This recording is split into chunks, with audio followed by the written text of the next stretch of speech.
static buzz in the midnight air. Travic and Spook are in the gamer's lair. Loot drops falling like a neon rain. Pixel worlds driving us insane. Halo rings light up the fight. Sonic speed blurs through the night.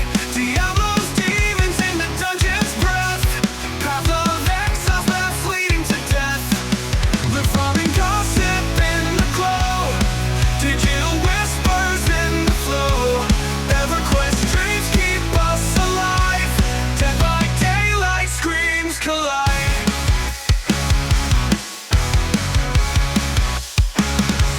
Talk of bosses grinding bones.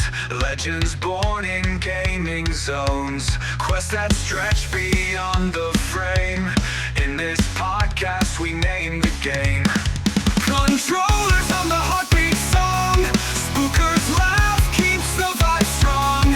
Travic's words cut through the noise. Gaming tales from girls and boys. Loot farming gossip in the glow. Digital whispers in the flow. EverQuest dreams keep us alive. Dead by daylight screams collide.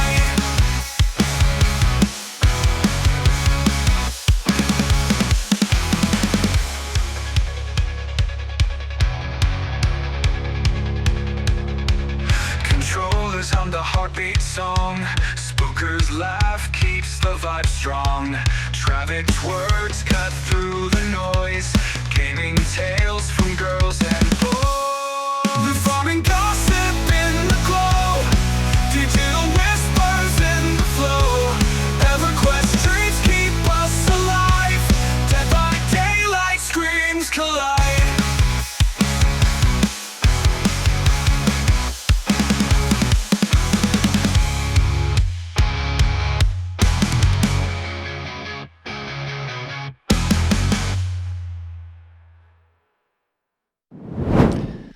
Hello, and welcome to another episode of Loot, Farming, and Gossip with me, Spooker HD, and my co-host, Travic. Hello. So today, we get to dive in to the likes, dislikes, good, bad, positive, negative, all that fun shenanigans things, all about 0.3. Did we hit some of the guessing? Did we miss? By a long shot. So let's just dive right in.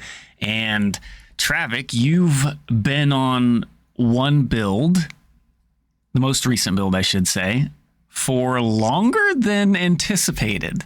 So with that being said, what are you doing? Why are you stuck on it? And why do you like it so much?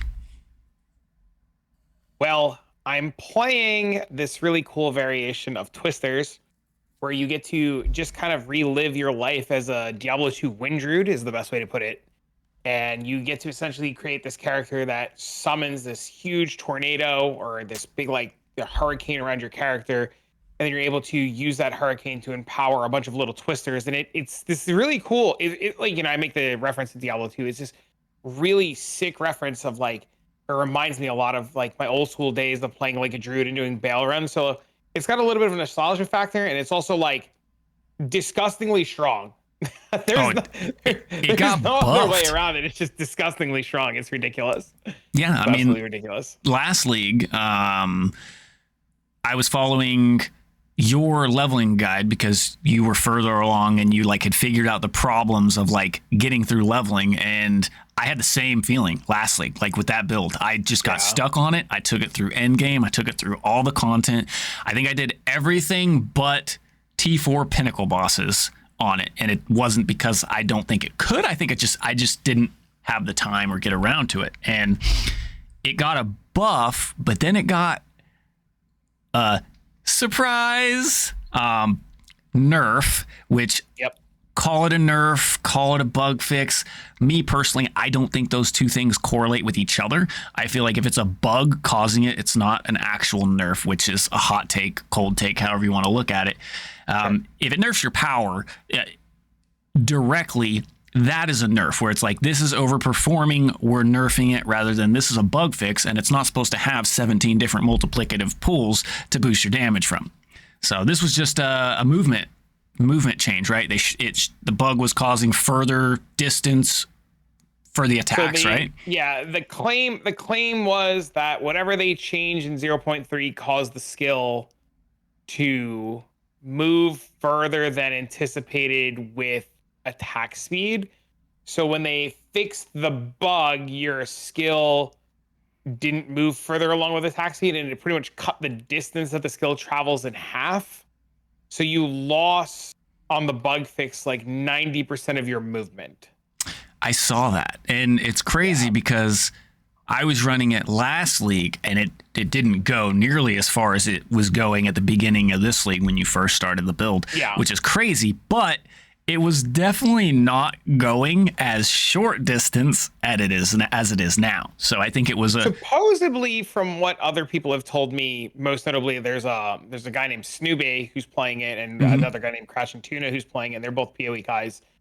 Supposedly it's back to what it was in 0.2. So I played it in 0.2. I didn't play. Yeah. So I if did. you tell me it's not, it's not huge. Like, it was definitely further than it was in 0.2 before they fixed it, quote unquote fixed it. Yeah. But it was definitely not as short as it is now. So it was like, I think they did the double wombo combo behind the scenes with so they shortened it just a little bit, but at the same time it was still a crazy fun build. I had a blast, and you inspired me the first time, and I'm almost inspired to do another Twister setup, but it would be on a Titan, which I've seen some variations of that going around as well. So I actually recorded my last YouTube video and had mentioned I was doing like a Q&A about the Twister build because a lot of people have a lot of questions about it. And one of the things I said was, I don't know if I would click this build on a Titan, which is really funny because I just mentioned this very recently. And you're saying that you're willing to click it on a Titan. So it's going to be really interesting to see the aspects, because if we look at 0.3, the only thing that we knew coming into 0.3, or that we had a hunch about, was that, like, you know, Deadeye in itself as an ascendancy would be really good. And we didn't expect a lot of the changes to come around. So hearing that Titan might be like another alternative path will be really cool to see. So this is news to me to hear that you're going to do it on Titan. So I'm like super excited to see where this goes. Yeah, well, I think the reason why it would even be viable on a Titan is because you get the 50% bonus nodes, and I was looking into some of the jewels. The jewel slots, I can't remember the name of it, but it's a jewel slot where it's like it allows you to take passives in a large ring around another area. I can't remember exactly the name or the workings behind it, but I noticed that the build that I am doing, and I was not following, but got, what's the word? Guidance as to like different directions that I could go from one of the warrior guys that you had linked me, and I was just looking at like kind of the different stuff he does, which he's kind of switching not out of fissures entirely, but he was switching from fissures on everything to just using fissures on Forge Hammer and going more down the physical path for Stampede, which is basically like, that's been the one downside to warrior, is you want any semi speed style variant of warrior, you're using Stampede or leap attack or leap slam or whatever the case may be. But he's using a jewel that allows him to take certain nodes around another. I don't know if it's a jewel slot or if it's like a main. What are they called? Not the notables, but the specific ones. The big. Are you talking about the passives? From Nothing jewel that like targets a keystone and you can take all keystones. That's it. Yeah. That might be it. Yeah, where you put it in one spot and then it targets the keystone and it puts it in like you can take all the nodes anywhere in another area from another keystone, I think. The old impossible escapes. Yeah. Yeah. And I was thinking, if you can put that jewel in a potential spot that allows you to take some of those nodes over there by the ranger side, it could be crazy. Now that jewel is expensive, but needless to say, it's one of those, like, you wouldn't necessarily start it on a Titan, but you could make it crazy good once you farm up some currency with a different build potentially. Yeah, that makes sense. So I mean, we started on iLeague started as a witch, mhm. and then saw my buddy playing it on a gemling and swapped to play with him on a gemling, and then we realized that we made a mistake and that Deadeye is insane. Well, true. Everybody was saying Deadeye's insane, but that's just because the ascendancy is just that good. No different than PoE 1 ascendancy Deadeye, right? I mean, like, Deadeye is just, when it comes to doing any elemental style attacks, Deadeye is just the go-to. It's powerful, speedy, and just big bang for little buck.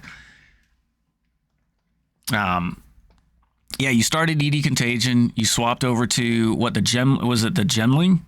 Yeah, we played gemling twisters. Gemling Twisters, and then now Yeah, the now we're Deadeye. on Deadeye. Okay. There was a lot of really good arguments to swap over to Deadeye, and it was really cool because 0.3 brought in Act 4, and Act 4 also came with the interludes.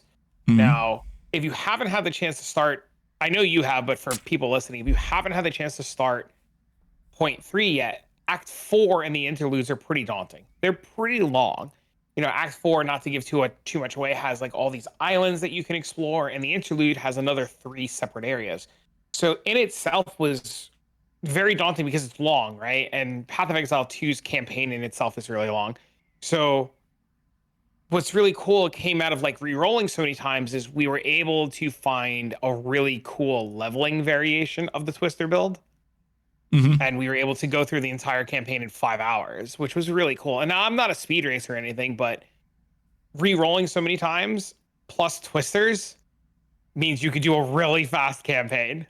Yeah, So I that's mean, really cool. especially from nothing. Like, I looked at basically stuff that you would just find dropped, just to kind of get a Yep. good start going.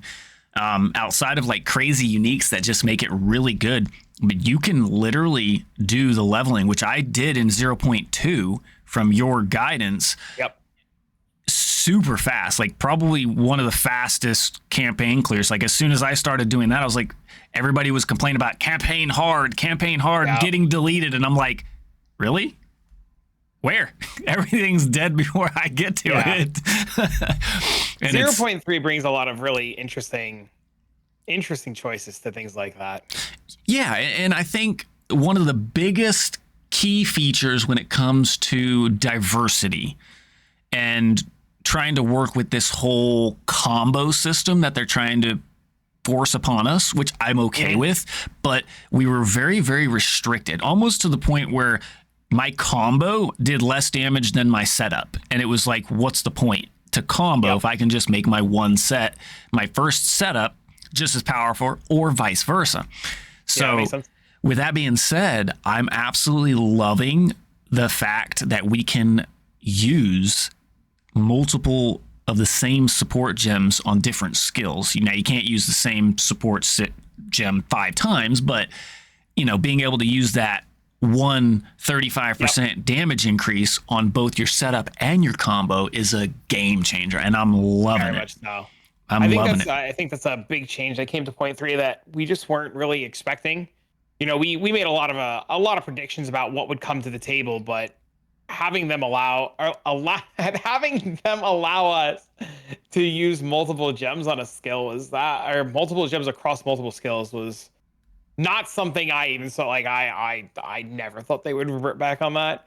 We get that. We get like sprint. It's just point 3 was just it's just like, I know I'm actively playing it, but like thinking about it now while talking about it, it's such a game changer, man. Yeah, I mean, the amount of content from 0.2 to 0.3 is actually Yeah. nuts. If you just look at the changes, the audience advice that they've taken, and just content that they put, they basically, and I'm saying this lightly, but they basically added 4 new acts in one go. Now, the interludes aren't quite the length of an act, but they were decently long if you went through and kind of explored and did your normal like campaign style playing and not just rush to the end. They were If you fairly long. don't know what's going on, they're pretty long. Like for my first playthrough, I think each interlude took me like maybe like an hour and a half, and then if I were to go through the interludes now, it's like they're like 20 minutes each. But it's like you said, like a normal act, like especially in PoE1, a normal act's only like 20 minutes. Yep. PoE2 is a little different. PoE2 acts like 45, but you know.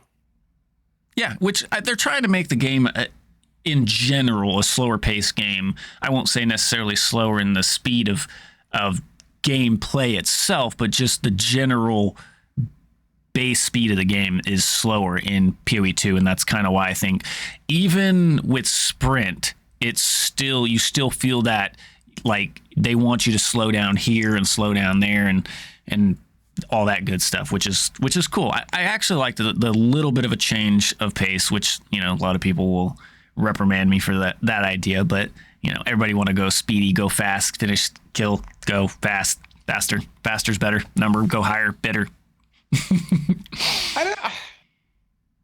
See, I get where they're coming from. I fully understand where they're coming from in terms of like the speed of the game and wanting us to like slow things down. But speed, I don't think is necessarily bad. I think no matter how much they try to keep a slower game, them caving on things like sprint is only just opening the door for them to cave on more and more things. I think going forward in like patches like 0.4, 0.5, you know, however many we need to go before we get to like a full release, I think we're going to start to see more and more movement speed and more changes in terms of like the overall pacing of the campaign and stuff. True, yeah, and they've already mentioned that like they are going to add, I think they basically said they're going to add movement skills, but they're going to come with the class that had one built into it from the get-go, I believe, Shadow. I think it's Shadow, yeah. I think that's what it is. So speaking of sprint, so I personally I'm like a 50-50 on it. I love it and I hate it at the same time. So with the idea of making us go faster, what do you think about sprint? Like the goods, the bads. How do I hate it? How do you hate that? Soft skills awesome. What do you mean? You're absolutely right. That's the thing. Sprint itself, the idea, the mechanic, absolutely fantastic. I love it. The implementation of it and how you do it, and the downfall to, I don't know if it's bugs and issues of the bad things happening from sprinting, is the things that I don't like. When you say bad things happening from sprinting, what are you referring to? So specifically, when I tap my spacebar to dodge roll, I will automatically just dodge roll to the ground and face plant. And I'm not holding it. I am not trying to sprint. It's a simple tap, and I think it's a bug because the game's trying to pick up that you're trying to sprint, but you're not, and you get hit and you just go down. And it's happened to me multiple times, and I've even like paused myself and was like, okay, I'm gonna sprint here. I'm gonna dodge through these enemies. I know I'm gonna get hit, and you just watch dumble, boom, boom, boom, bam, and now you're on the ground laying there getting smacked by 17 mobs because it thought you tried to sprint when you didn't. I have not had that problem. You're also on a ranged build. Pretty much all your builds have been fairly ranged. I have sprinted past everything that I could sprint past at all times. Yeah, no, I agree. In most cases, it works great. I love it. The other thing I do not like about sprint itself is if I'm sprinting and I want to turn left or turn right, I don't think they fully hit it on the mark at the rate that you can turn.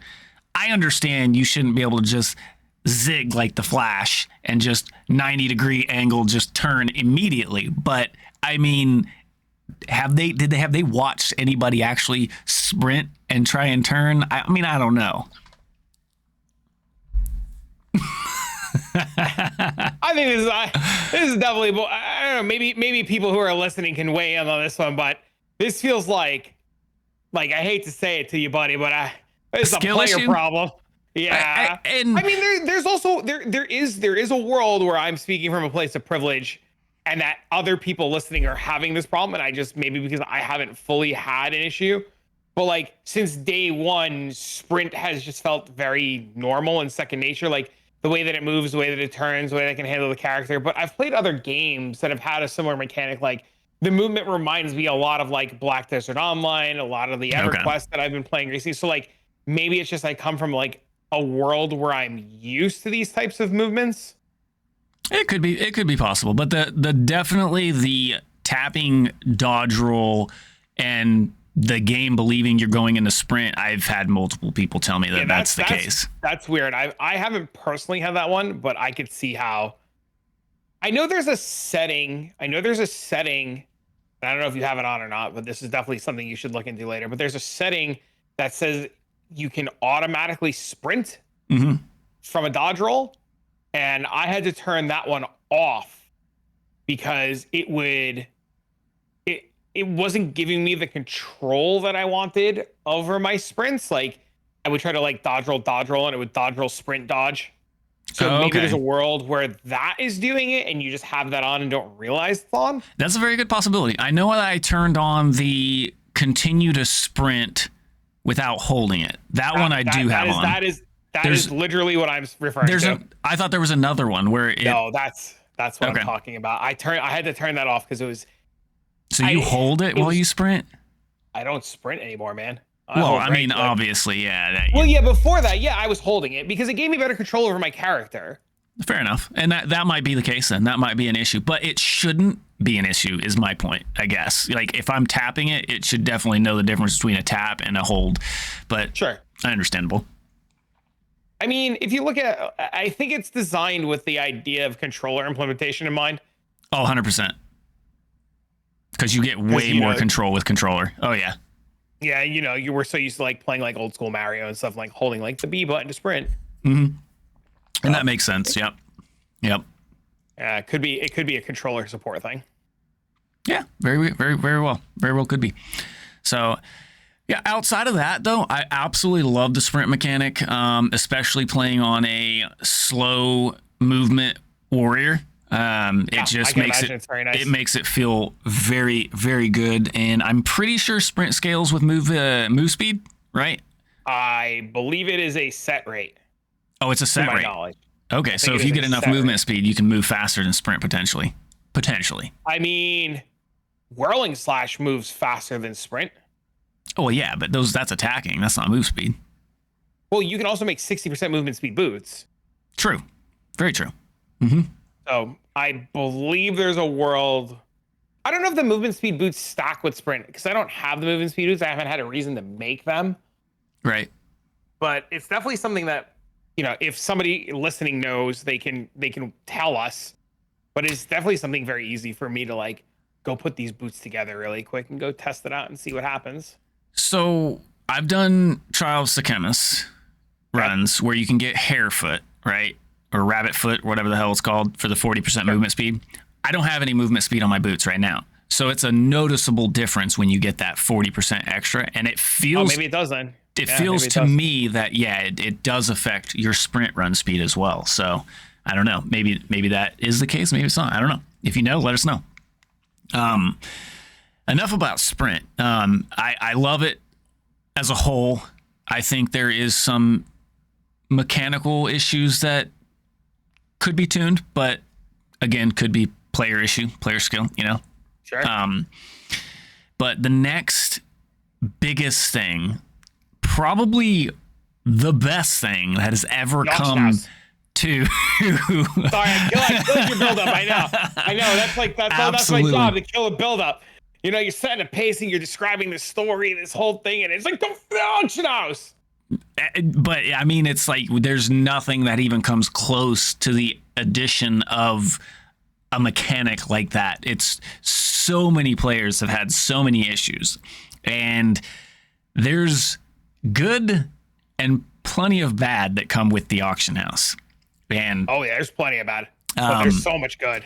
I think the good outweighs the bad, regardless of how much it comes, just because of being able to sell things when you're not logged into the game. So, what's your experience been with the auction house? Since you agree that there is bad, what's the good? What's some good and bad things that you believe have come with the auction house? So this is a hot take. I will not log into PoE1 if the auction house is not there. Really? So in October, you're not. If 327 does not have the auction house, I will not log in 327.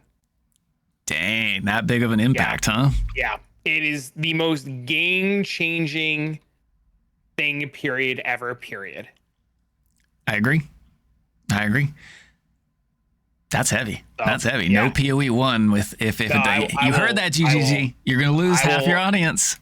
I will not log in PoE1. It's the fact that I never so a really good example. A buddy of mine's re-rolling, right? Or not re-rolling. A buddy of mine, Kay, is starting the league the other day. Downloads it for the first time. You know, he's back from his work trip. He's getting ready to play. He hasn't had a chance to do anything. And he logs in and he's having a good time. And he's in Act 1. He's doing the Twister thing. And he gets to level 16. He finds a couple of exalts on the floor. Our buddy Mendo gives him some exalts just to get him rolling. And he goes, all right, Trav, what do I buy? How do I make this nuts? So we go, get these boots, get this. He's got 30 exalted orbs. So he can buy some really nice low level stuff.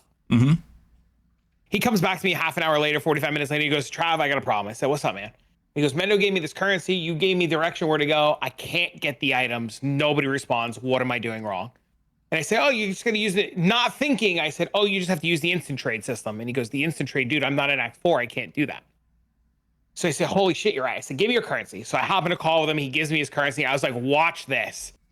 I hit the button to bring up the in-game trade system. I type the first item, which are the Sky Sliver Spear. It pops up on trade. I hit travel to hideout, buy the item, 15, 20 seconds in and out. I got him 30 exalts worth of stuff, which geared out like a level 16 character in 2-3 minutes. This poor guy spent 45 minutes or whatever it was trying to set everything up and no cigar. And then I come rolling through, bada bing, bada boom, it's done. Yeah, no, it's so good. And I really hope that's one of the bad downsides that I believe is something that needs to be changed. But if you're going to give us a trade system, we should have access to it from start. We should not earn that. 100%. The currency exchange, okay, I can understand, but it's just the base item trade system that shouldn't be limited to Act 4 because it's not via the online trade. So literally the only people that are going to be selling stuff on the online only or human interaction forum trade are going to be the majority of people on day 1, hour 4, 5 maybe tops, and then everything's going to be instant buyout. I started the league and I bought an item 45 minutes into the league to help my ADC character, and I did person-to-person trade, right? Because we didn't have access to the new system yet. And as soon as I got access to, so I didn't do a lot of trading on day 1 outside of buying this item right off the rip. But as soon as I got access to person-to-person trade, I never went back. That was it. It was game over. Yep. And yeah, I totally get it. I personally did both all the way up until maps. And I think it was because there were some items that were low level that sold only because there was people that didn't make it to Act 4. Yeah. So I kind of was we'll just leave it there for a while because it was low level and it's the most I'm going to get is an exalt, maybe 2 later on. And it's lower level gear. It was prior to Act 4 level gear. So I was I'm just going to leave it in the trade. And pretty much everything that I had in there eventually sold. So whether it was new people starting, like you said, your friend starting just the other day, or new people that just didn't have the time to progress far enough yet. So I definitely see that being an issue for the auction house, and I hope, I can't believe, but I hope that they do make at least some sort of change for the better, because I truly believe you should have access to it from a day one start, just like you do trading in a regular tab. No, I agree with you. It's yeah, definitely. I will say one of the best feelings is like I can sit here now with you during this podcast. You know, we can shoot the shit for the next hour, hour and a half, whatever it may be. I'm not on PoE, and I don't have to worry about anything. Everything's listed, everything's for sale. And then when you and I are done, I can go have dinner. I can come back to my game after I eat. I sit down and I made currency, and it's such. You can't beat that, man. No, you can't. Literally, you can't beat that. The fact that I can set some prices, go to bed, wake up, my stuff is sold. You can't beat that. It's unbeatable. It's fantastic. Yep. I agree. I totally agree. So that's a lot of the good. What's some of the bad things that you have noticed outside of the obviously not being able to use it till Act 4? I don't know what GGG's plan is to stop bots, but I definitely go to buy an item that's way underpriced, and I like to believe that the 60 people rushing to the item are players, but I'm pretty sure the live market's heavily botted, which is fine. Right? No different than the regular market, right? Yeah. The only difference being is that like people can buy stuff right away. The biggest downside I can think about to the live trading auction house is that because it's so much easier to bot things, and because deals of a lifetime on items are going to be harder to get than you normally would, I think players, myself included, need to have a real big realization and like a wake-up call to how we need to like price items. So like back in the day, and I say back in the day, you know, however long ago it was that we played PoE 1, you know, you make this joke like you're selling an item for just say 10 exalts, right? And I list my item for 9 exalts. You know, eventually, hopefully I get the whisper because the guy at 8, 7, and 6 doesn't answer. You know, how many times you go to buy something and price fixers just don't answer, right? It's all the time. Well, it got to the point eventually, like when you go to buy something, you would just click like the first 10 without even hesitating. First one to hit me gets the sale, right? Yep. And now with that same mentality, players have, well, I'm just gonna list my stuff for, like me, I just list the price, dude. I just list things, dude. if you put an item for say 10x, I'm gonna list it for like 7, 6, 5. Money in pocket is so much better. I And agree. things like that, things are selling, dude. It's crazy how aggressive you can undercut and get a sale. And I think a lot of players are gonna have to adapt to the mindset that like instead of playing Path of Exile to like milk items, the auction house system is going to force players, which I think is a good thing, to play a completely different way.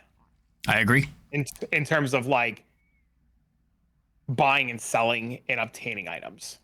I agree. And with that being said, that's actually one of my downsides for the auction house is, yes, this is a good thing, but it is a bad thing at the same time, right?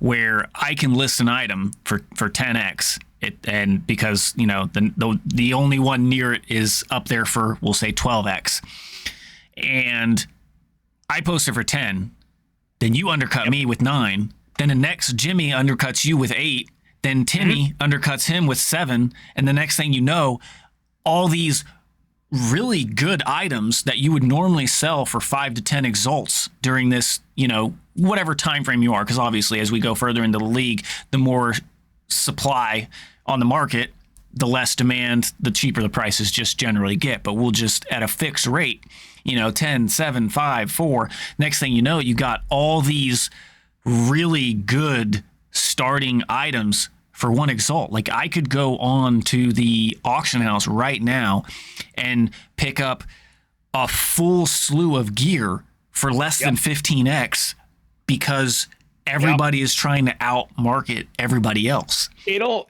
if the auction house stays in its current iteration, just assuming nothing changes, right? Because obviously things are going to change. If it stays in its current iteration or it continues down the path that it's going, there will never be an excuse for a player to say they can't get gear to fix their problems. Like, and I'm not talking about like high end, just say mirror tier gear, 20 div gear, 30 div gear. There'll never be an excuse for a player to say that they can't push into mid tier maps or like early end game because currency is a problem. Loot is so cheap thanks to the auction house that like you can get good double res life gear for 1x. Yep. You can even get like life damage and a resistance for like 1x to just carry you through content.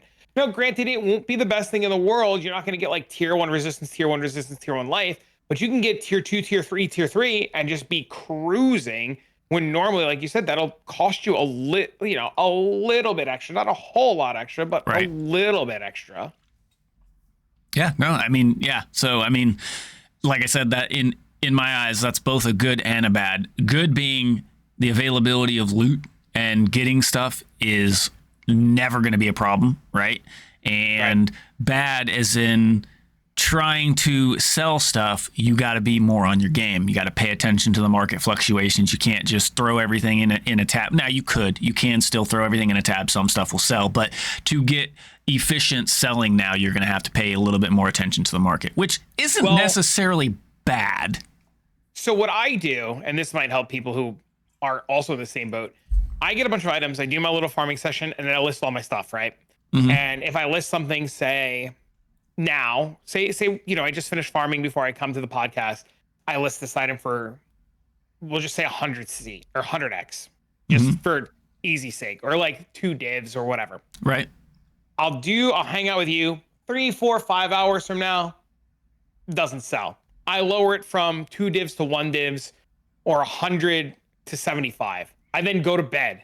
I wake up. It hasn't sold. I lower it again, 75 to 50. Every 3 or 4 hours, even if I'm not playing the game and just doing other stuff, I just log in for a minute, assuming life lets me. Right. And I know it's not going to be easy. I know this is not going to be like one of those things. There are going to be people like, I can't log in all the time. But whenever I can sit back down to just log in for 30, 40 seconds to check my sales, maybe 5 minutes to check my sales, if stuff hasn't sold and it's been a substantial amount of time, not like 45 minutes, we're talking like hours, I will go in no matter what the number is on that item and I will just lower it by a percentage. It doesn't matter anymore if I like lose out or not. Like, you know how players always be like, but it's a 100 div item. Why are you taking 70? It's been 7 hours. I'm not waiting. It's a live system. Like, people are just constantly buying things.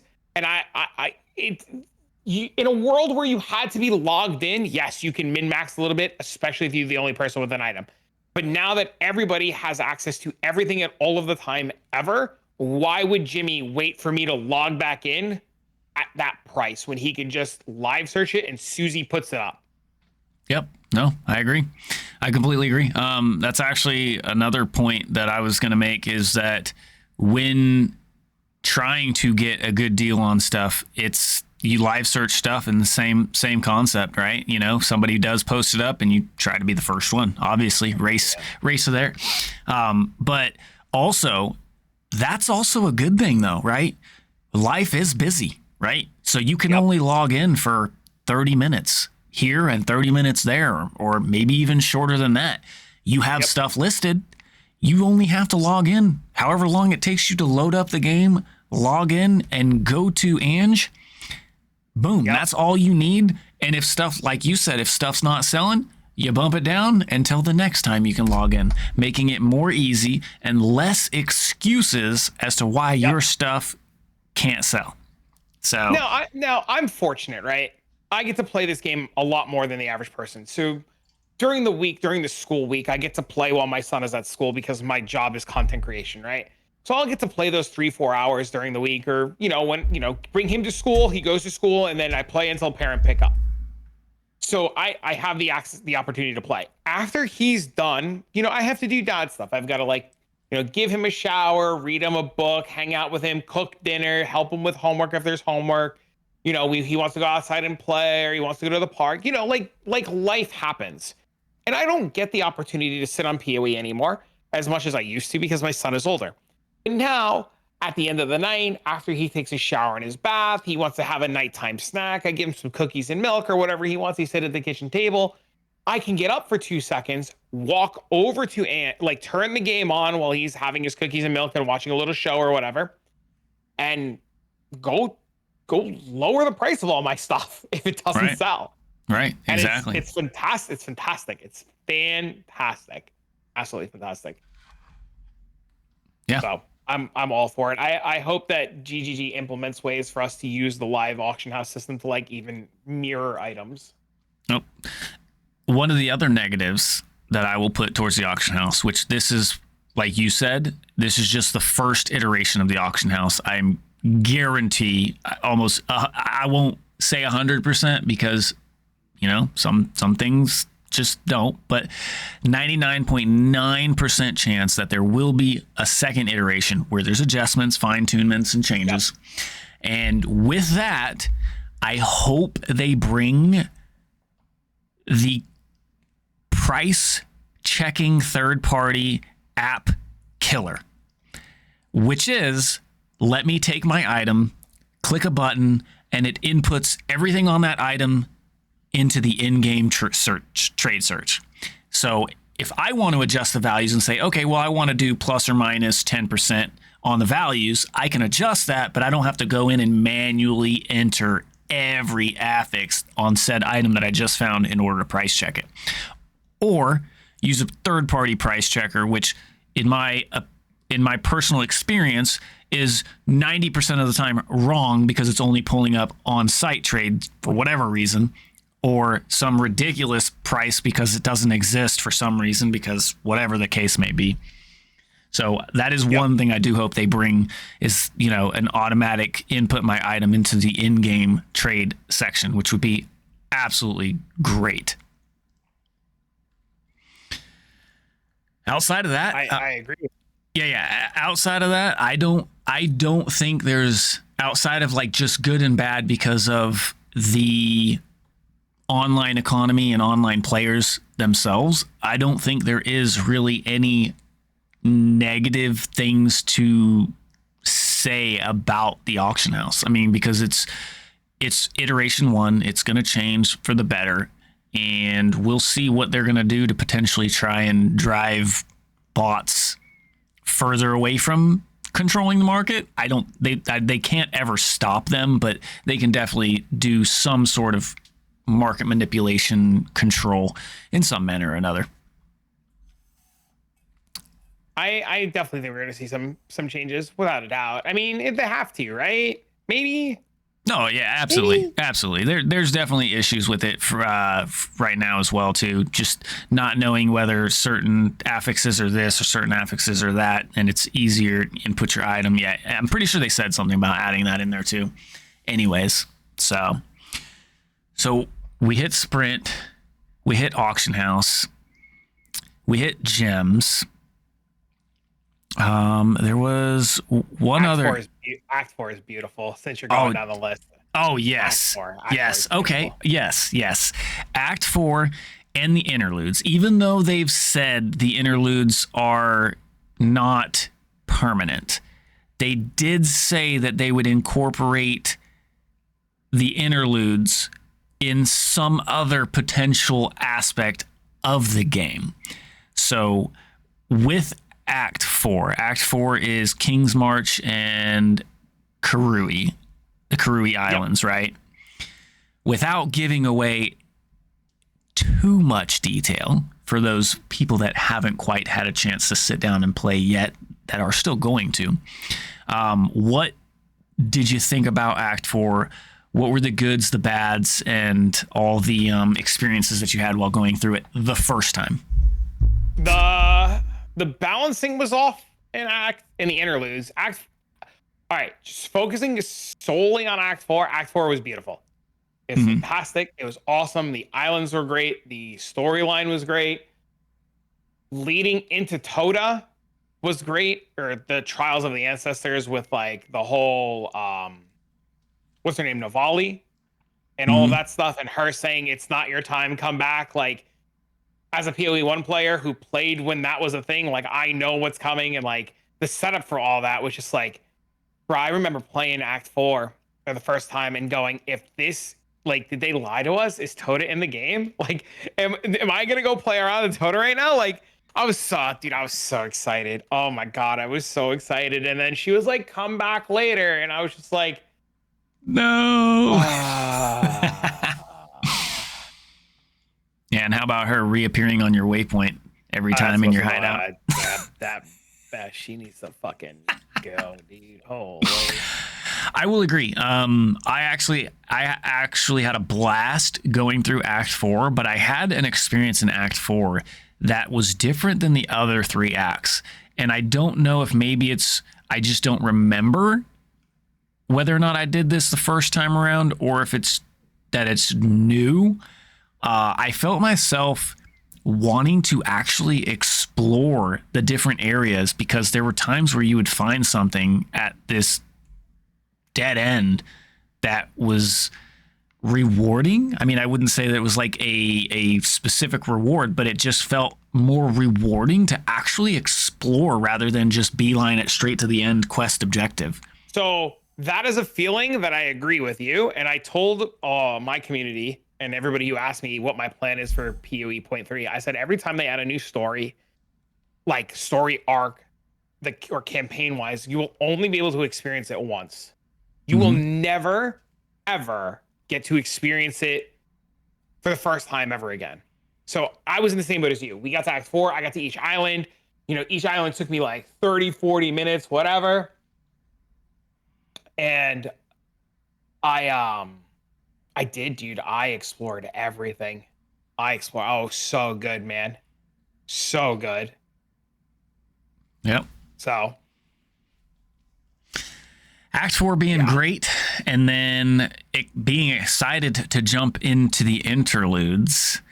When I first hit the interludes, now mind you, I was playing Warrior. All right, I am playing Warrior still. So I mean, I guess that's a bad way of putting it, but as playing Warrior and feeling extremely overtuned, not the interludes, but me feeling extremely overtuned for the amount of power and defenses that I had with one of the new mechanics. Armor is applied to elemental. Oh, they just patched while we're sitting here.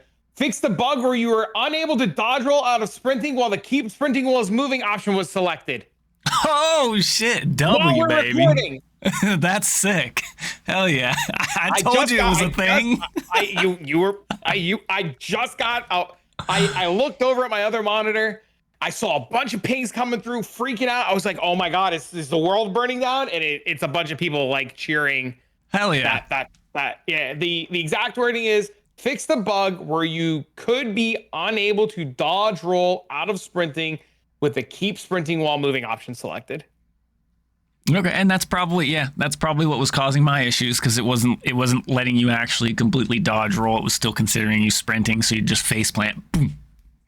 That's cool. That's sick. Yeah. But anyways, as a warrior and feeling overtuned as a warrior, because I feel like especially early on, when you're still building your gear, I haven't quite experienced the different mechanics with how it works with endgame tremendously. But having little to no resistances and having more than 100% of armor applied to elemental, most of my campaign, once I got a couple of those good nodes for that on the passive tree and had it on a few pieces of my gear, my armor applying to elemental damage reduction was like 70%, 70 to 80%. That's huge. So, and I'm not sure, like I said, when it correlates, when you do get higher resistances, to how much that armor impacts you then. But having little to no resistances with that covering that much of a difference, it was actually huge. The only thing that was really get me out of nowhere would be damage over time, because the armor applies to Ellie does not affect damage over time. It's only direct hits. With that being said, I had a lot of people telling me that the interludes were overtuned, while I will say they were definitely more difficult than Act 4. Me, as the Warrior Titan, I didn't feel like it was necessarily overtuned, and maybe that's just because I had a decent build and decent gear drops throughout the campaign. But I will say that some of the bosses did hit significantly harder than anything else I had come across around my own level through the campaign. So I will say you could feel that big damage difference in the bossing phases from Act 4 to the interludes. Now, mind you, I didn't get to do the Act 2 interlude before they nerfed the Act 2 interlude either. Okay. I was gonna ask if you got to do that, because I fought him before the nerf. Right. So yeah. Okay. So how was your experiences in the interlude though? Since you got to do it from raw. I was capped resistances, capped everything. Like hell, I had like 1,000 health or whatever it was, like 12 or 1,300 health, energy shield, the whole 9 yards. And I got to the interludes and I got hit and I died. And I was like, what the actual hell happened? Quick question then. You didn't have armor though, right? So you didn't really have any physical damage reduction, right? Yeah. So maybe I was on the different side of the tree. Right. So maybe that could be the big impactor, right? In Act 4 plus, being the interludes 1, 2, and 3. Maybe the physical mitigation stuff made it not feel as bad for me, whereas to like the scale from Act 4 to interludes, they were just doing that much more physical damage to where non-armored builds were just feeling it really hard. Yeah, it definitely could be. There could be. So the interludes are really interesting. So the first time I went through the interludes, they were very difficult. And then I went through them again on Twister, but Twister Gemling. And I was like, oh, this is a lot easier. And then I went through them again as Deadeye. And I was like, oh, this is a joke. Right. So I think a lot of it also comes down to inexperience with it. You know, everything's harder the first time because you don't know what to expect. You don't know how they're going to hit you, how they're going to move, what they're going to handle. Yeah, so exactly.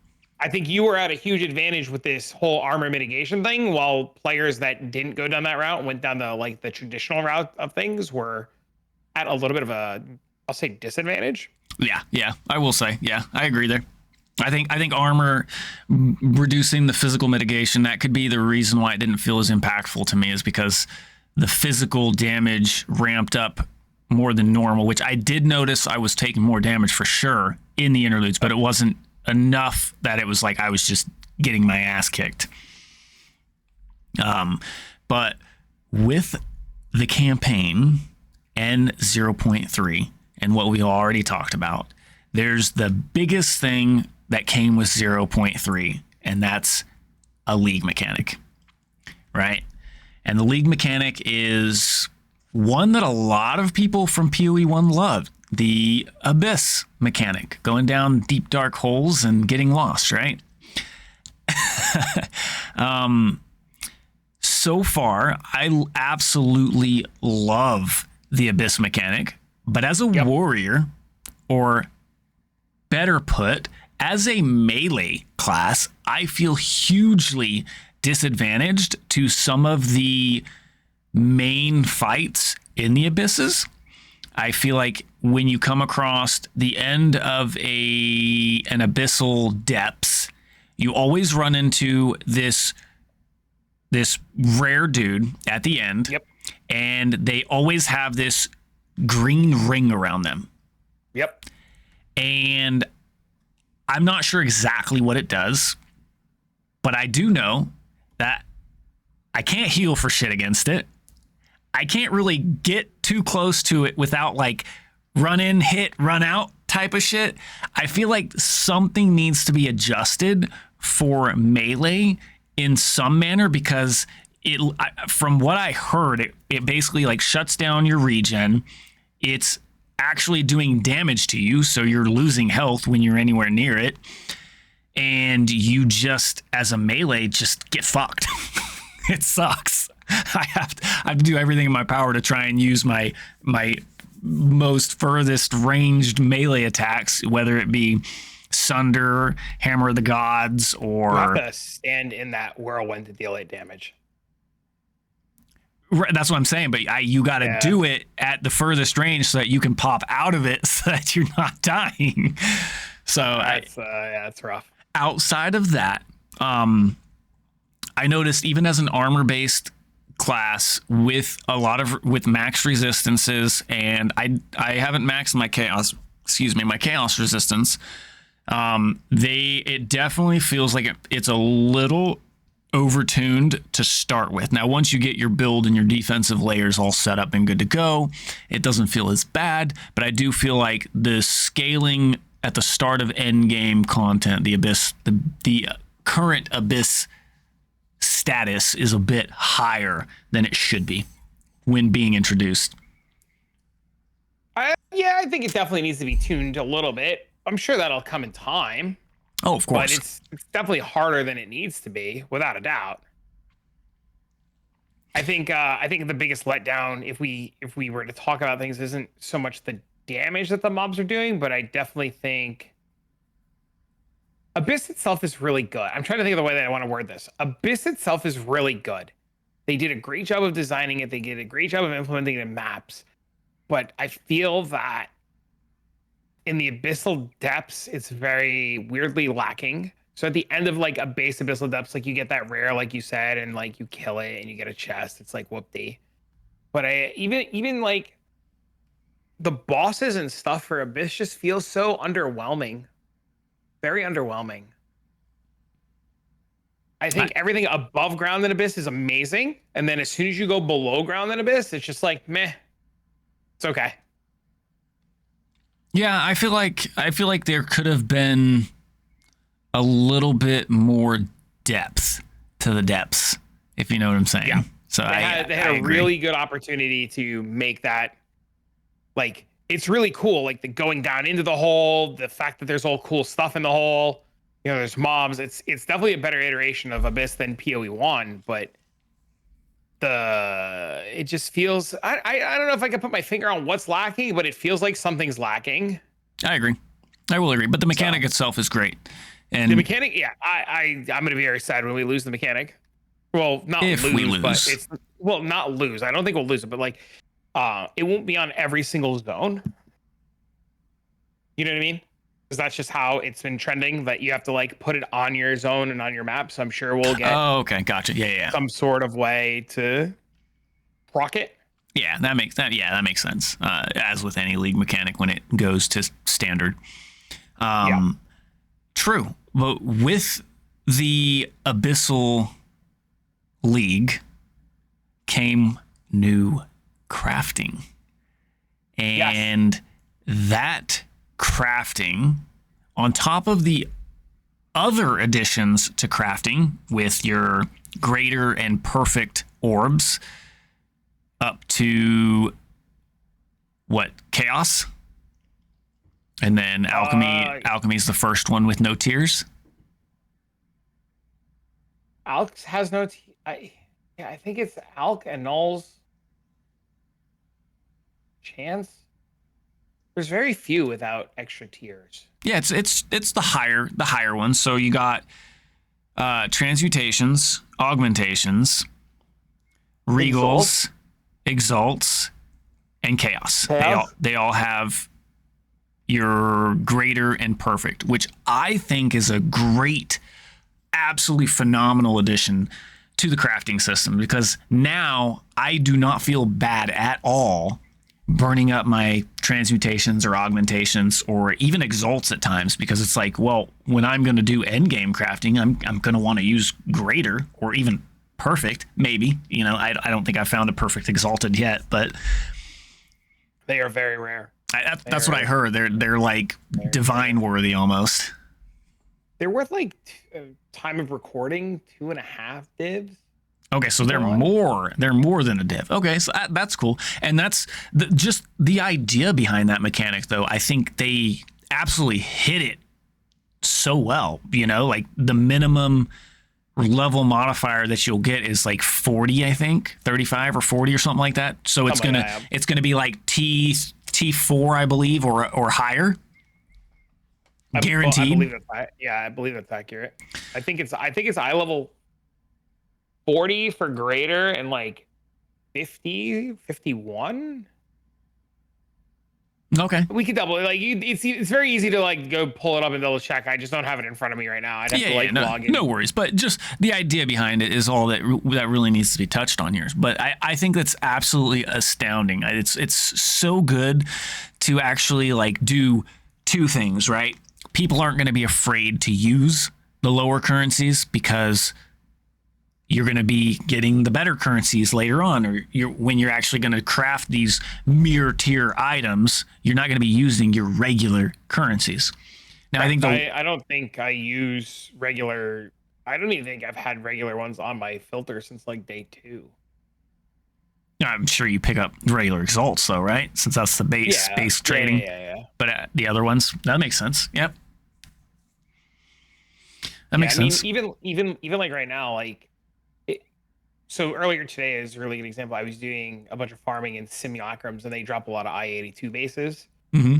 And depending on the base, I would immediately start with perfects. And if the perfect hit a good tier 1 mod, I would follow it up with so like perfect transmute into perfect aug. If it was perfect transmute and it hit like an mod, I would go greater aug. So it's a really interesting way to like go about things, and the level of crafting or like the level of start of control that it brings is really interesting. Yeah, I agree. So with the new crafting and the new league crafting and the new base currencies that they just threw at us with different modifications and some new omens, right? We got some new omens as well. Yes. With all of those combined, I've found it crazy that if I want to go purchase, we'll say, a new item that's an upgrade, that's T3s, T4s, they're dirt cheap, right? Yep. I can get a good upgrade with T3, T4 affixes, no problem. But then the moment you hit that, T2s and T1s, the price does go back up.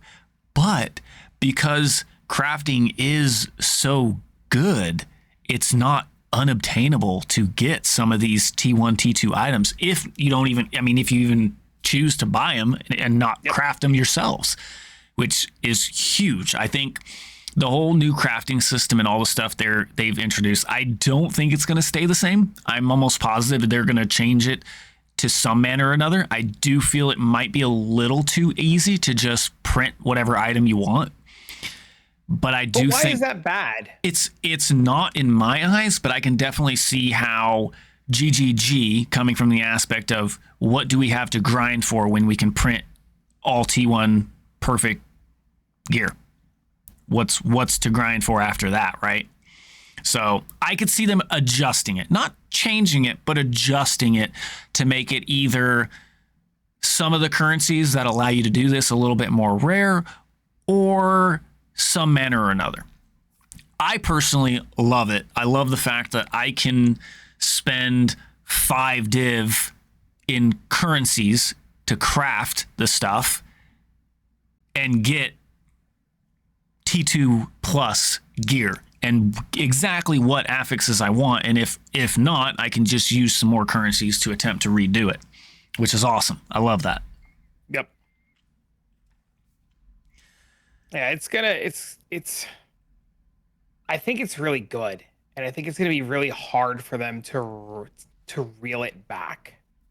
Oh, I agree. They're gonna get so much flack if they reel it back in a bad way. Yeah. But I don't know, man. See, I like it. I don't think it only seems like a problem because Abyss is so common. So readily available. So the currencies are more readily available. That makes sense. This whole changes, like the whole equation changes when Abyss isn't in every map. That's true. That is true. But with the mechanic going standard, if it goes standard, right? Because GGG, you just never know. They might be like, oh, nope, we're throwing it to the side for now. Maybe it'll come back later, whatever. If it goes standard, it won't be as readily available. It's not going to be in all the zones leveling up, right? It's not going to be everywhere through the campaign. So some of this crafting will, again, just be available once you get to end game again, but how available, we don't know. So maybe that in itself will be enough adjustment without actually modifying any of it by too much in the current state. So that makes a lot of sense. Yeah, I just think it just seems, if it does seem like a problem, it only seems like a problem because it's just openly available. But it's like, have you tried? Like, have you played around with a lot of the omens and stuff yet? I've played around with a few of them. I haven't personally used a ton of them because I haven't found a ton of them. I'm still relatively. You should just buy them. Well, you have to have currency for that. So you're making you're literally leading into the point that I'm going to make. Even though you can print at any item at any given point, it is still not super accessible to everybody because they just don't have the ability to do it. No, you're right. You're right. But I don't have currency because I've been doing that, right? I've been utilizing the whole being able to like make the items that you want. It's not that I've never seen it. So I don't have currency at the very moment because I've used it. I haven't played around with all the omens yet because, you know, you do a 50-50, you get lucky, you don't use an omen, right? Or, you know, you find a good base and you transmute Auget and you hit 2 T2s, you take that and run with it, right? So it's still relatively, like, we can print anything we want. I won't deny that. But it's still really hard. Oh yeah, and it's costly. It's so a really good example is I did my gloves, and my gloves are insane. Like they're super insane. Yep. And the first time I did the gloves and I made the gloves, it took like 15 divs worth of materials, and then I sold them because I wasn't too happy with them and I wanted to go again. And it took like 40 divs worth of materials to just get back to a spot where I was like remotely happy. Mm-hmm.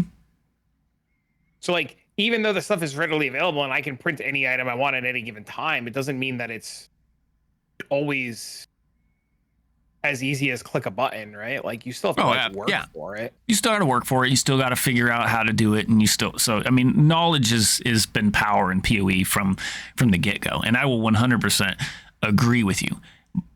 But I will also say that this type of quote unquote crafting has been something that a lot of the community has asked for. And I think that they absolutely delivered.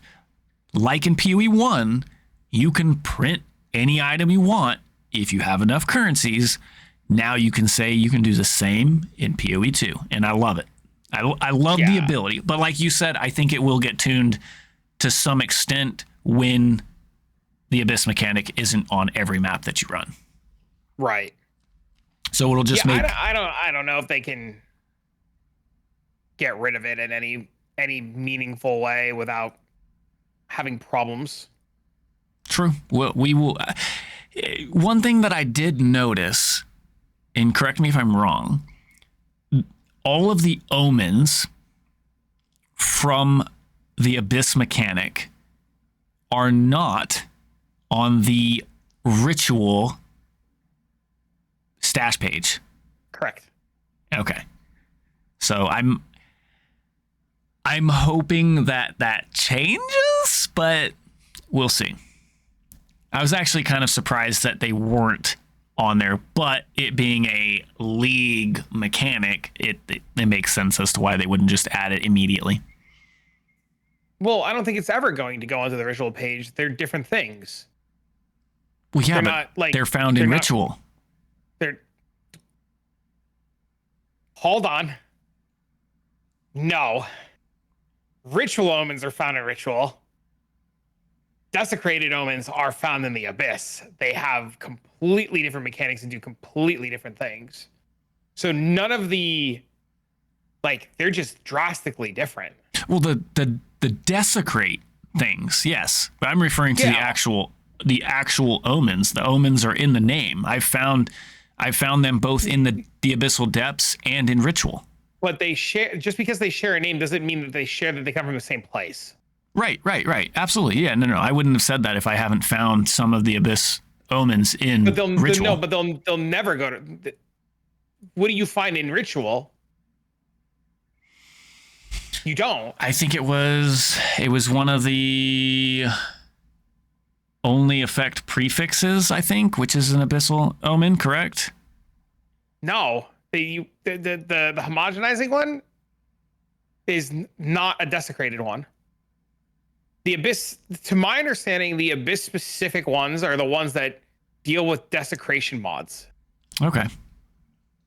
To my knowledge, I could be wrong here. I could just be sounding like an asshole or an idiot. And I could be too. I mean, I know that I have, and I know I don't have all of them, but I have a total of 5 omens that are in my currency page because they don't go into Ritual, which makes me believe that they're from the Abyssal mechanic, but I know that I got one of them from Ritual. And that's where I guess I could have drawn the confusion. And so I don't know. I guess it's just personal experience. Omen of Light, to my knowledge, is never going to come out of Ritual. I don't think I have that one, so I don't know. It removes a desecrated mod. Okay, yeah. So Omen of Light is in a null essentially for just a desecrated mod. Yeah. Which I like how people have been using that as a like benchcraft to block mods. That's been sweet. Sweet. It's a really good time. Really, really good time. I'm trying to look. Waiting for my game to load. Yeah. But yeah, overall, I think I don't really have anything super negative to say about 0.3 outside of the fact that I just disappointed I haven't had as much time as I would like to invest into it between work and doing just IRL shit or content creation shit outside of playing.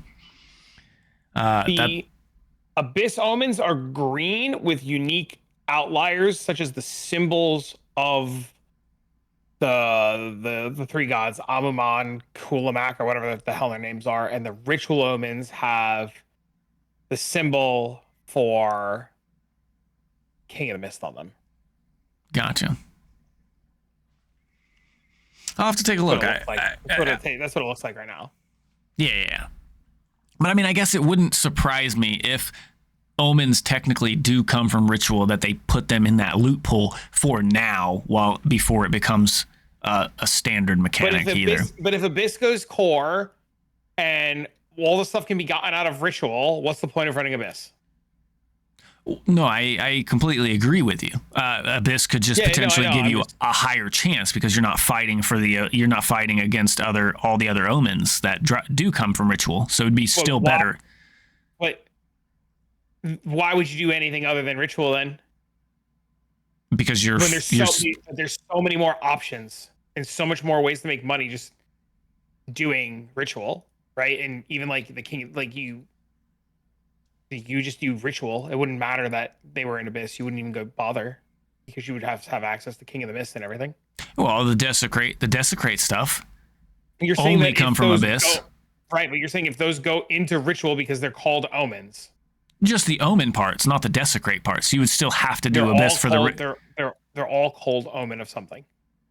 The omen parts, not the bones that actually do the desecrating. Yeah, the bones. Yeah. So you would still have to farm Abyss to do the whole desecrate feature. So you would just, the few omens that are part of Abyss as well, you could just potentially find. But those few omens, which is like 6 or 7 of them, right?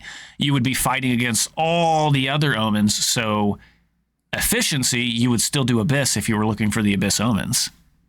So I mean, it makes sense, but I do see your point too, though. Like, why would I do this mechanic if I can find all that stuff in this mechanic, which drops me all this other good stuff too?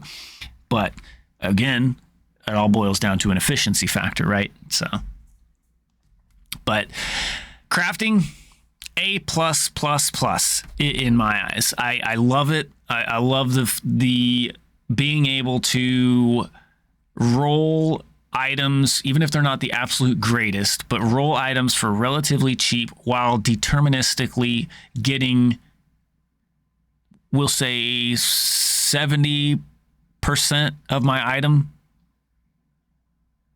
Sure. to exactly what I want for cheap, not like super deterministic crafting where you're going to be spending anywhere from 5 to 50 divs. But there is that level of crafting there too, and I love it. So I love being able to have options. So I think there was a couple more things I want to talk about. Deflection. You've been running. Clash. That's what I've been hearing. So what's your opinion on it? Why is it trash? And what made you come to that realization that You can't get to 100%. What's the point? It requires so much to get to anywhere relatively usable. What's the point? Like, it's just it's to me, and I could be wrong, but to me, it's just a worse spell suppression. True, but it applies to everything, right? I think there's a world where it gets good, right? Like, there's a world where, like, eventually it's really good and you're, like, really happy to use it, but I don't think that's a world yet. Yeah, I was it's still just click energy shield and be happy. Yeah, there's been a lot of argument about that. It's like, why would I go armor when I can just have 50 times the amount of energy shield as life anyways? Why go evasion when I can just have so much energy shield that any hit I take, I just recharge my energy shield right after? There's been a lot of arguments, and the downside to that argument too, though, is that how do you nerf it without literally just making ES unusable? It's one of those, like, you just can't. You just let people cap deflection. Oh, absolutely. Absolutely. I 100% agree with that. And I feel like I'm surprised that they didn't use the same algorithm as they used for armor to Ellie as they do for evasion to deflection, because I can literally get to 100% of my armor as Ellie, and it's not great, right? But it's even better because I can get to above 100%. Now, obviously, above 100% deflection would be pointless, so you would min-max to get literally right at 100%, because if it happens every time, it's no big deal. But I didn't struggle hitting 100%, and I feel like it should still be the same for the evasion part of the mechanic to make evasion deflection good anyways. Like, I agree. Like, the cool thing about spell suppression in Path of Exile 1, for those of you that don't know, it's basically I have a chance to suppress a spell which reduces the damage by 50%, which can be modified up or down. I can get my spell suppression chance to 100%. So every time I get hit by a spell, it will reduce the damage of that spell by 50% damage. And that's on top of your other layers. So the difference being in Path of Exile 2, with evasion, you have to get your evasion so high that even if I'm using all deflection, it's nearly impossible with the diminishing return to deflection to hit 100% chance to deflect the attack or spell, deflect the damage, and it reduces it by only 40%, which I felt so sure that they were going to get it somewhat right because of the words out of GGG's mouth saying, and if you invest into it enough, you can hit 100%.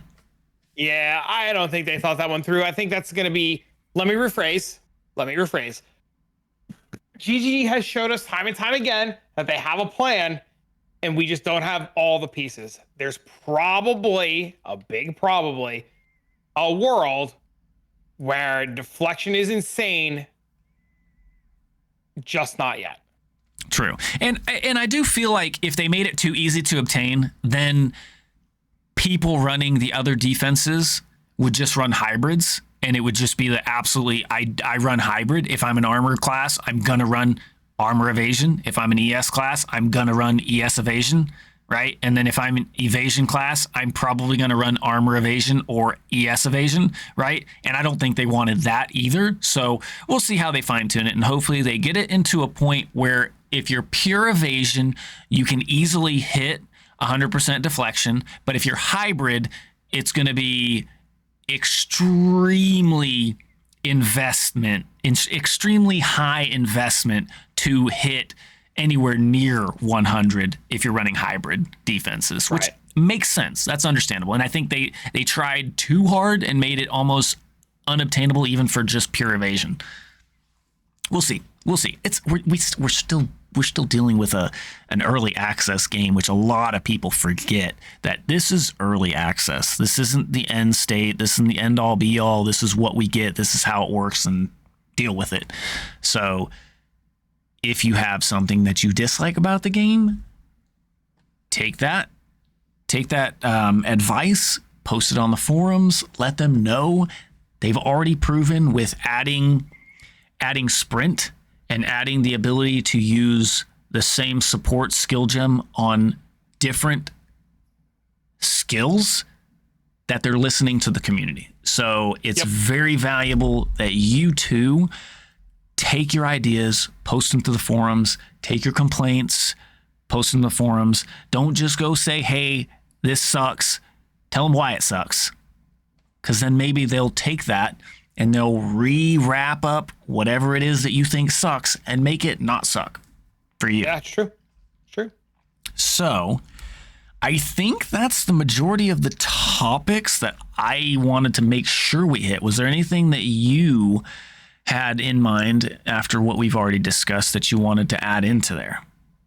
0.3, I'll say, is it makes me very excited for the future of PoE 2 and what's coming up. And I know they recently announced that 327 is the end of October. Mm-hmm. So Excited. Overall, I'm very excited to see what happens with Path of Exile. And like I said, I don't see a world where I can play PoE 1 without that auction house system, man. But it's too good. I think we covered a lot of the really good stuff in terms of 0.3 and what's going on. And I'm looking forward to how the next week or two evolves and how things shake up, because we saw Deadeye be everywhere and Deadeye be the meta and Lightning Arrow be everything, and now we've started to see a lot of really cool things come into play and other builds. So I'm very excited to see what happens over the next week or so, and what kind of items or what kind of combination of skills and stuff people play. Because I know I've been playing what I've been playing for as long as I've been playing, and I'm probably going to swap off soon to something. So we're what? This is week 2 marker, right?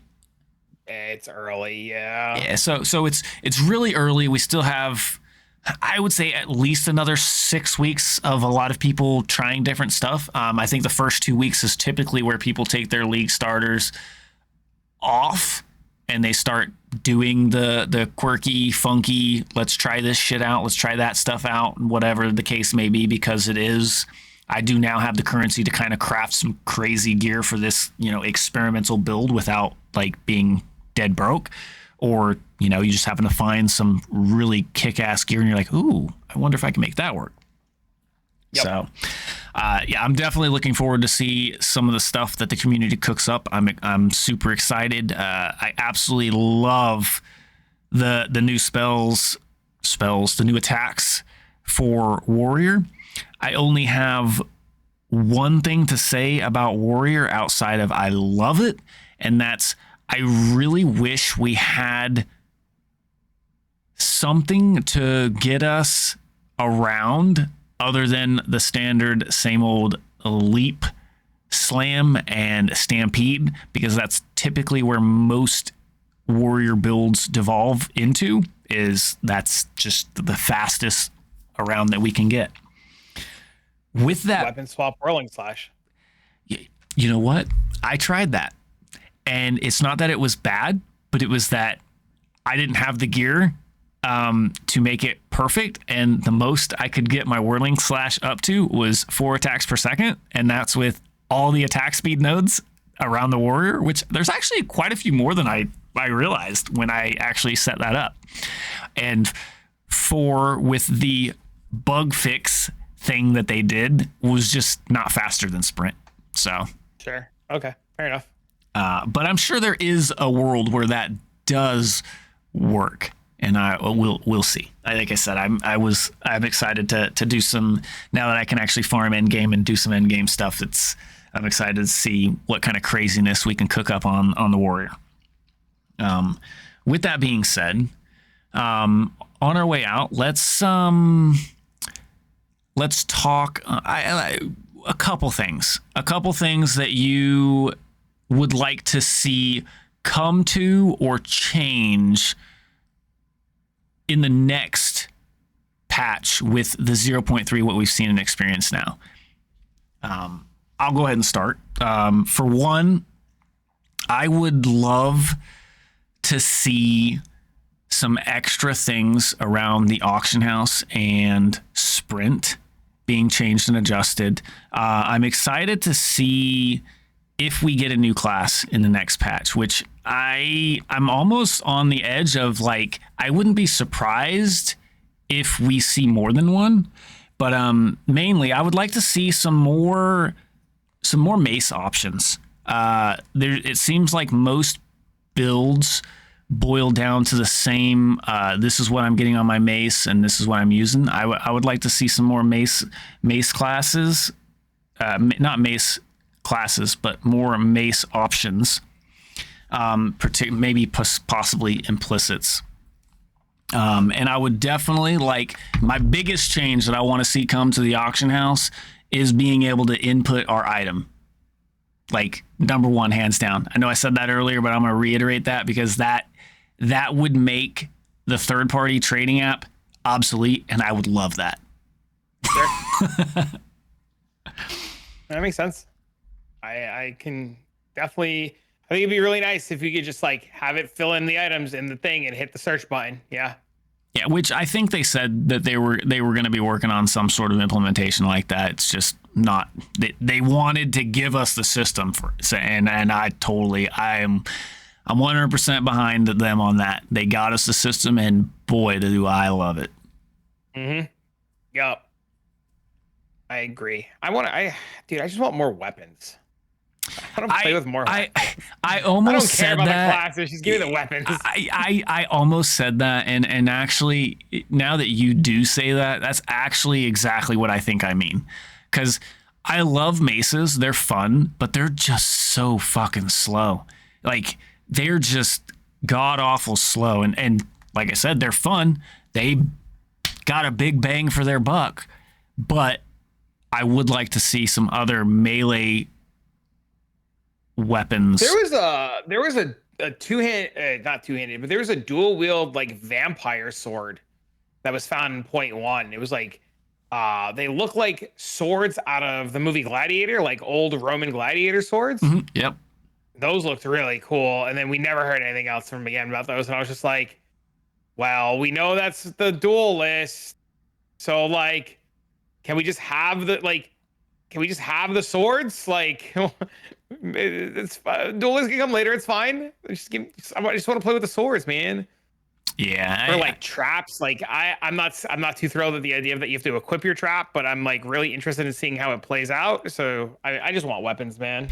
I agree. Well, weapons are the baseline of the game, though, right? Right. The class doesn't even really define the gameplay. It's the weapons you so choose to use. That's really what defines all the gameplay. So they will come. Yeah. They will come. But I'm with you. I wouldn't mind like not having the class and having the weapon for the class, because was there flails in PoE 1? No, there's flails coming though. I know really that, but there's no flails in PoE 1, right? So that's going to be a new weapon archetype that's coming to PoE 2. Yeah. Which is, I'm guessing, this is a guess, but I'm guessing it's coming with Templar. Yeah, I don't know. It's Templar. And the only other question is like, that I've been asked a lot is, what weapon is the druid going to get? And I'm like, it's already in the game. Wands and staves. That's like, in my eyes, like, that's common sense, right? Because they're casters. Odds are what'll happen is there'll probably be two flavors of druid, is my guess. There'll be a melee druid, and there'll be like a transformative melee druid, is my guess, and then there'll be like a caster druid. So the caster will use like wands and staves, and then the melee one probably based on other games won't be affected by the weapon, and the weapon will just be like there, kind of like how Energy Blade is. True, but what do you know what druids typically use when they use their melee weapons? In Diablo 2, they used a big fucking axe, Axes. and they used like a pole arm. They just used whatever in Diablo 2, whatever gave them the most attack speed. Well, yeah, but that's choice. My thought when I think about a druid is a damn rock tied to a stick, aka mace. I don't think it's gonna be mace. It's probably gonna be out there. I mean, depends on how the transformation goes and what happens there. And they might add, damage to staves and wands if you choose to melee with it, right? Yeah, we'll see. I mean, that's one of those, like, I think if you're gonna go melee style with druid, that it's gonna be shape shifting, right? Right. So in reality, you just want to. It's a spell, so you just want to boost that spell damage. I don't know. We'll see. I think that they're not gonna get a weapon. They're gonna be just like the sorcerer tree, where it is basically like you just use a wand or a staff as well, because all their melee stuff is going to be considered a spell because they're transforming. But we'll see. Yeah, I don't know. makes sense. I'm excited. I too. Yep. Well, I think we covered the majority of the topics. If there's anything that you guys would like to hear from us, our ideas, thoughts, opinions, or whatever the case may be, or if you just have something that we said that was totally wrong, let us know in the comments or let us know at one of our next live streams. So with that being said, that's another episode of Loot Farming and Gossip. And we'll see you next time. See you later. Bye. Bye.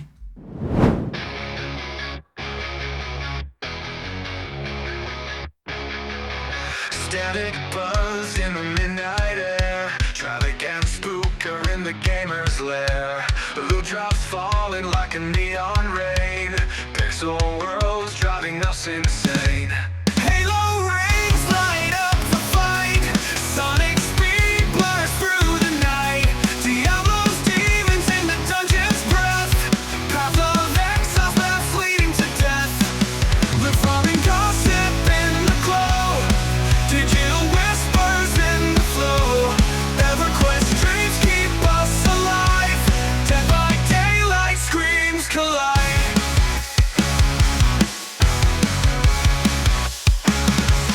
Talk of bosses grinding bones. Legends born in gaming zones. Quests that stretch beyond the frame. In this podcast we name the game. Controllers on the heartbeat song. Spooker's laugh keeps the vibe strong. Travic's words cut through the noise. Gaming tales from girls and boys. Loot farming gossip in the glow. Digital whispers in the flow. EverQuest dreams keep us alive. Dead by daylight screams collide.